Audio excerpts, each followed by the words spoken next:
wanaagsan asxaabta aan hawada ku saaxiibnayo meel kasta dunida ka joogtaan fadlan hadday tahay daawashada kugu horeysa maanta channelka soo booqato subscribe saaro si marka xiga aad u noqoto daawadaha ugu horeeya tan kale asxaabta sida tooska noogu xiran waxaan ka codsanaynaa inay youtube-ka inoo share gareeyaan like share comment si asxaab badan uu u gaaro intaas waa ku mahadsantihiin maanta waxaa jira UEFA aan iraada Europe League iyo UEFA Conference League marka laba shax ayaa diyaar inoo ah shaxdan waa priority koowaad tan kalena oddskeedu uu ka badan yahay intaan waana soo dhigi doonaa tan laakiin waa tiina caadiga ah oo 100% ah hadduu alla yiraahdo marka tan kalena waxaan idin sheegayaa goordhow waxaan bilaabi doonaa barnaamij ah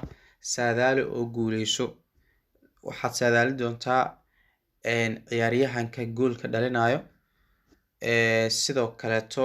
inta gool uu dhali karo haddaad ku guuleysato lacag aan bilaabi doonaa taasina waa taas marka waxaan rabaa maanta inaan isla fiirino ciyaaraha maanta jira waxaan kasoo xulanay 8 kooxood halka oddska uu yahay $8 ku dhawaad sida ujeedaan waxaa ugu horeeya Europe League waxaa caawada ciyaari doona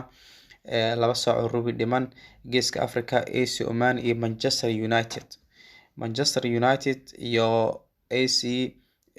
Omania kooxdan qoran tahay guud ahaan ciyaarta waxaan ku saadaalinaa in Manchester United caawa ay ka badi karto kooxdan kale ee Manchester United ay badi karto kooxda labaad waxay noqonaysaa Sturm kooxdan qoran tahay iyo Lazio labadan kooxood iyadana oo caawa wada ciyaari doona UEFA Europe League aydan guud ahaan waxaan ku saadaali doonaa inuu ka imaan karo 2 gool inuu ka imaan karo ayaan ku saadaalinaa waxa kale ku sii xiga Arsenal iyo kooxdan kale oo Bodo Glimt ku qoran tahay marka guud ahaan ciyaarta Arsenal iyo Bodo Glimt waxaan ku saadaalinaa Arsenal inay caawa badi karto waliba Arsenal 100% waxa kale ku sii xiga Cologne iyo kooxdan kaleeto oo ku qoranta maxaa ku yiraahdaa Partizan kooxdan Cologne iyo Partizan ku qoran tahay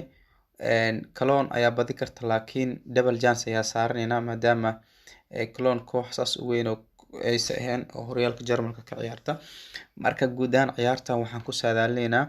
Cologne inay badi karto ama Brazil gali karto waxa kale ku sii xiga Villarreal iyo Austria kooxdan ku qoran tahay Villarreal caawa waxaan ku saadaalinaynaa inay caawa guud ahaan ciyaarta ay ka badi karto kooxdan kale ay Villarreal ay badi karto waxa kale ku soo xiga kooxdan Zurich ku qoran tahay iyo PSV Eindhoven marka PSV Eindhoven caawa waxaan leenahay guud ahaan ciyaarta inay badi karto ee kooxdan kale ay ka badi karto ayaan ku saadaalinaynaa marka adiga hadaartu waa dhihi kartaa PSV Eindhoven oo kale sug double chance keedan proven double chance oo kale $5 noqona marka aaba saarna PSV Eindhoven marba si way laakiin way badanaysaa caawtan marka adiga ka dhiga saaxiib waa caawa marba si waa laakiin ana waxaan ka dhigay in PSV Eindhoven caawa ay badi karto sidoo kaleeto Roma iyo Real Betis iyo Roma caawa waxaan calaamada ku tuureynaa Roma inay guud ahaan ciyaarta ay badi karto Roma inay ciyaarta guud ahaan ay badi karto ayaan ku saadaalinaynaa waxa kale ugu dambeeya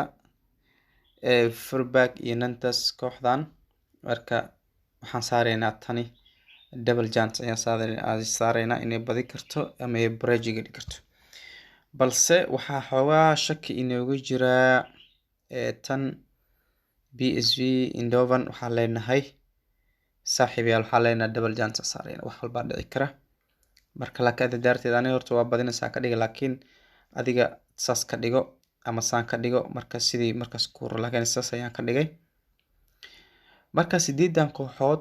waaye sidaas ayaan u saadaalinay war hadda soo dhacay ayuu sheegayaa in maxaan ku yiraahdaa PSV Eindhoven caawa ay badi karto ama Brazil gali karto marka guud ahaan ciyaarta waxaan saareynaa PSV Eindhoven